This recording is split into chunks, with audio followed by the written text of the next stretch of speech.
I sat at the kitchen table, staring blankly at the stack of unpaid bills in front of me. The weight of our financial burdens seemed to grow heavier by the day, and I couldn't shake the feeling that something needed to change. Lila walked in, her expression weary from another long day at work. "Hey," she said flatly, grabbing a glass of water. "Hey," I echoed, forcing a half-smile. "How was your day?" She shrugged. "The usual. Just glad it's over." Her tone lacked any warmth or enthusiasm. An uncomfortable silence settled between us, like a thick fog obscuring the intimacy we once shared. I wanted to reach out, to connect with her like we used to, but the words never came. Instead, I busied myself with the bills, shuffling them aimlessly. Lila cleared her throat. "I'm going to bed early tonight. Don't wait up." With that, she turned and headed upstairs, leaving me alone with my thoughts. As the days turned into weeks, the distance between us only seemed to widen. Lila grew increasingly distant, her smiles forced and her laughter hollow. I tried to bridge the gap, suggesting date nights or weekend getaways, but she always found an excuse to decline. One evening, as I was working late at the office, my phone buzzed with a text from Lila. Curious, I opened it. "Hey Derek, you awake? I'm waiting." I stared at the message, and it got deleted immediately. Clearly, it was meant for someone else. When I went home, I directly confronted Lila about that message, and she said it was just a line from a novel that I was reading, and I was sending it to my friend Karen. I knew she was lying, but I did not have any solid proof, so I gave her the benefit of doubt. That same day, as I was cleaning up after dinner, I noticed Lila's phone lying on the counter, the screen illuminated with a new message. Against my better judgment, I glanced at it. "I can't wait to see you tonight. Beautiful. I've missed holding you in my arms." My heart dropped into my stomach as I read the words, the pieces slowly falling into place. Lila was having an affair, and the man she was involved with was none other than Derek from the gym. Waves of anger, hurt, and betrayal washed over me, threatening to drown me in their depths.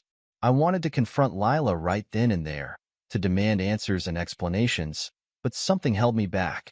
Instead, I formulated a plan. The following week, I feigned a work trip, telling Lila I'd be out of town for a few days. In reality, I stayed close by, watching our house, waiting for her to make a move.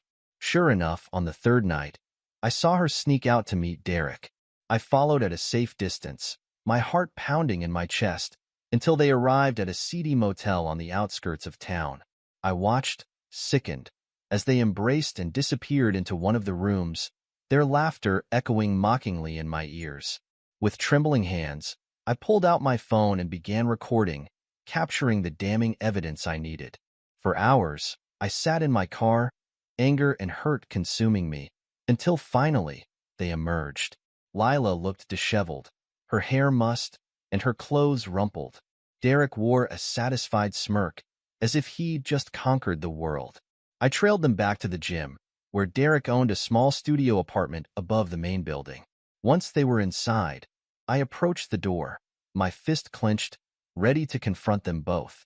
But as I raised my hand to knock, something stopped me. A voice in my head whispered, "Not yet. You need to catch them in the act when they least expect it." Reluctantly, I lowered my fist and returned to my car, devising a new plan. One that would expose the depths of their betrayal and force them to face the consequences of their actions. The following week, I requested some time off from work, telling my boss I needed a personal day or two to deal with a family emergency. In reality, I intended to use that time to lay the trap. I feigned ignorance when Lila announced she needed to attend a week-long educational conference out of town. Little did she know, I had already uncovered her true plans through the incriminating texts on her phone. She was going on a romantic vacation with Derek.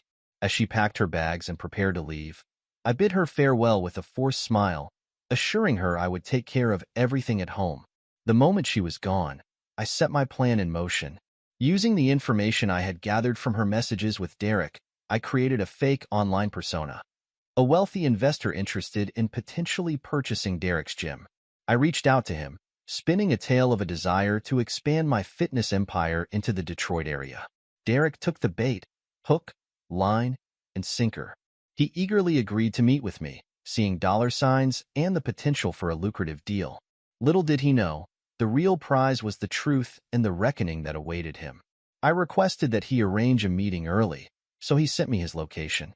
I arrived at the location Derek had sent, an upscale restaurant near the beach resort where he and Lila were staying. As I approached the table where he sat, his face lit up with anticipation. "Mr. Stevenson, I presume?" He greeted me warmly, extending his hand. I shook it firmly, my jaw clenched. "Actually, my name is Ethan. Ethan Hartley, Lila's husband." The color drained from Derek's face as the realization dawned on him. He opened his mouth to speak, but I cut him off. "Save it," I hissed. "I know everything. The texts, the lies, the affair. And now, you're going to face the consequences." Derek's face paled as he stammered, "Ethan, I can explain." "Explain what?" I spat, my anger boiling over. "How you seduced my wife. How you carried on behind my back, lying and deceiving me at every turn. There's nothing to explain, Derek. You're a snake, and you've poisoned my marriage." He flinched at the venom in my words, shrinking back in his chair. "It wasn't like that. Lila and we have a connection, something real." I let out a bitter laugh. "A connection? Is that what you call it when you're sneaking around, meeting in seedy motels? You're nothing but a homewrecker, and you've ruined my family." "Ethan, please," he pleaded, his voice strained. "I never meant to hurt you. It just happened." "Save your excuses," I growled. "I'm not interested in your lies anymore. The only thing I want from you is the truth." Derek swallowed hard, his Adam's apple bobbing. "What do you want to know?" "Everything," I demanded. "From the beginning. And don't leave out a single detail." With a heavy sigh, Derek began to recount the sordid tale of his affair with Lila. How it started as innocent flirtation at the gym, the way they'd exchange lingering glances and casual touches. How those innocent interactions gradually escalated into something more, fueled by the thrill of the forbidden. "She told me you weren't paying attention to her," he confessed, unable to meet my gaze.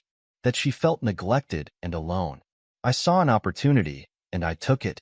My hands clenched into fists beneath the table as he described their secret rendezvous, the stolen moments they'd shared in hotel rooms and secluded corners. "And you never once thought about the consequences?" I demanded, my voice trembling with fury. "About the pain you were causing? The lives you were destroying?"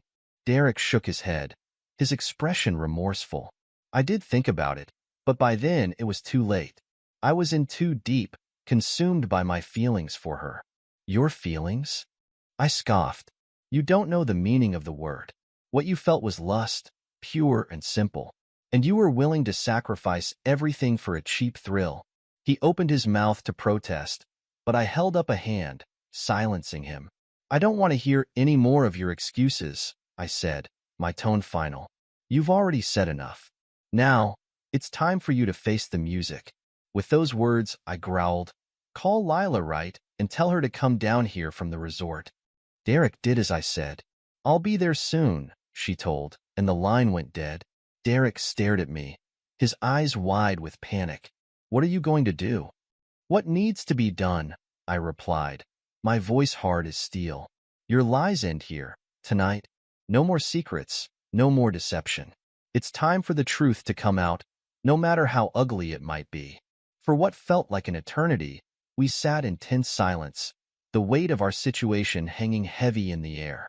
Finally, the door to the restaurant opened, and Lila stepped inside.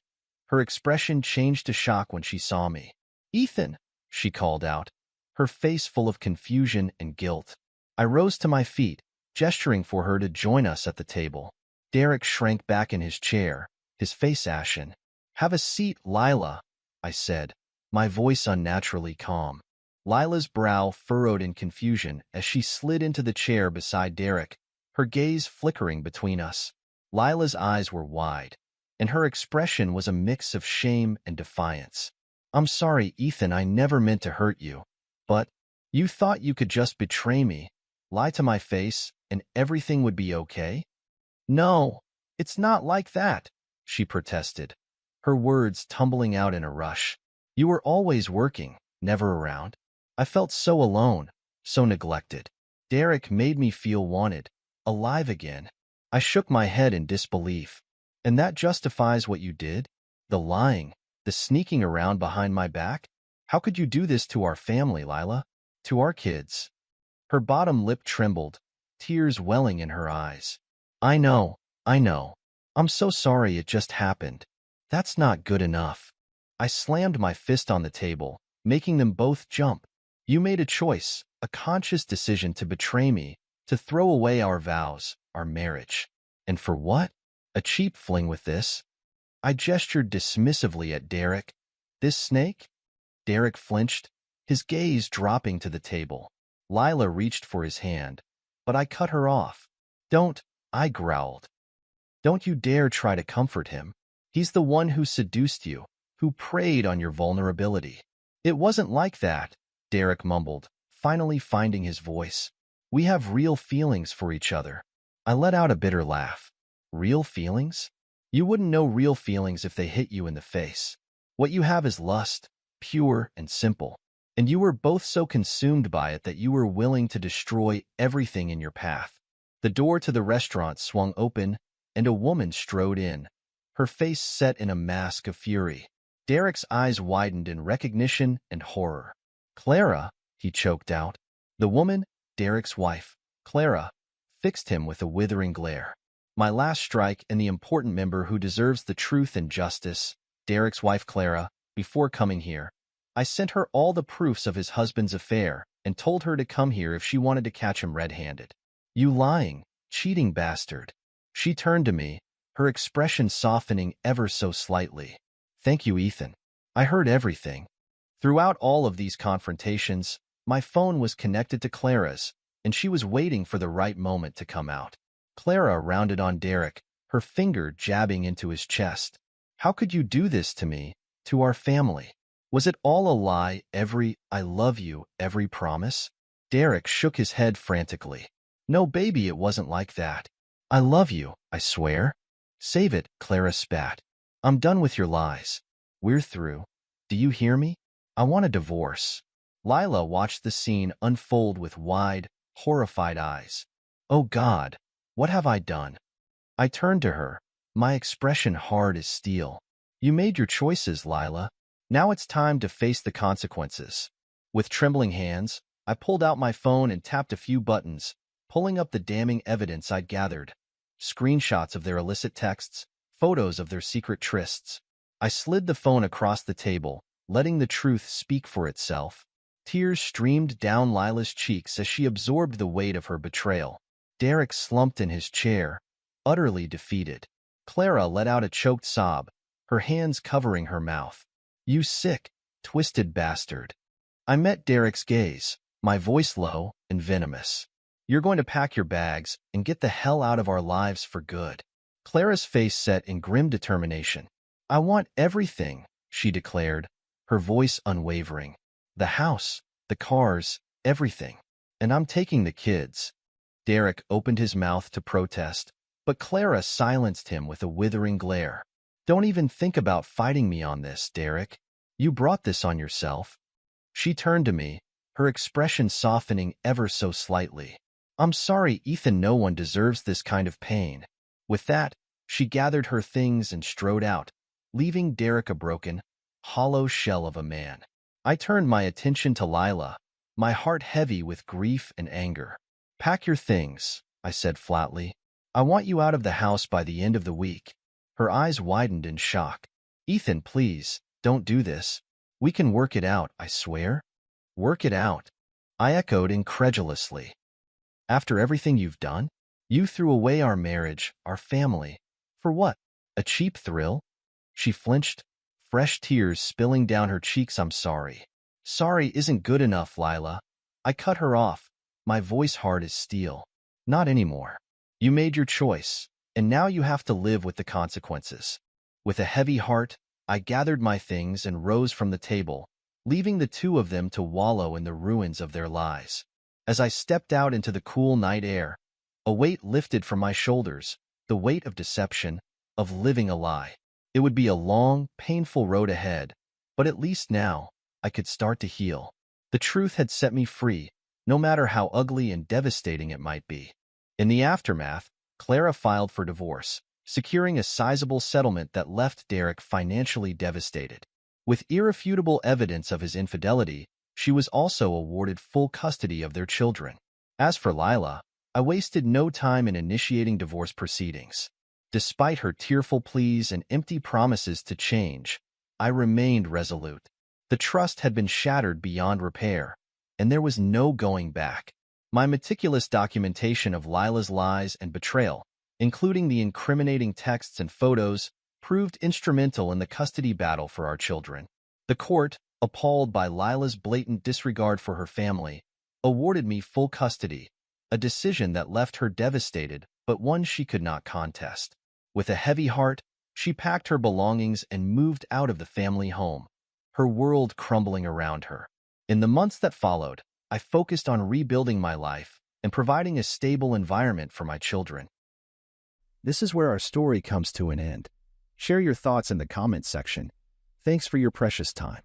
If you enjoyed this story, then please make sure you subscribe to this channel. That would help me a lot. Click on the video you see on the screen, and I will see you there.